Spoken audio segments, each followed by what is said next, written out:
பேரவைத் தலைவர் அவர்களே, என்னுடைய தொகுதி காட்பாடியில் அரசுக்கு சொந்தமான தமிழ்நாடு வெடி மருந்து தொழிற்சாலையில் 16ஆம் தேதி காலை 9 மணிக்கு ஏற்பட்ட விபத்தின் காரணமாக 24 பேர்கள் இறந்து விட்டார்கள்.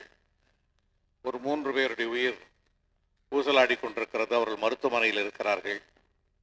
என்ற துயரமான செய்தியை இந்த அரசினுடைய கவனத்துக்கு கொண்டு வந்து மேற்கொண்டு இந்த அரசு எடுக்க வேண்டிய நடவடிக்கைக்கு நான் கொண்டு வருகிற இந்த ஒத்திவைப்பு தீர்மானம் ஒன்றாக அமையும் என்ற காரணத்தால் தான் இந்த ஒத்திவைப்பு தீர்மானத்தை நான் கொண்டு வந்தேன்.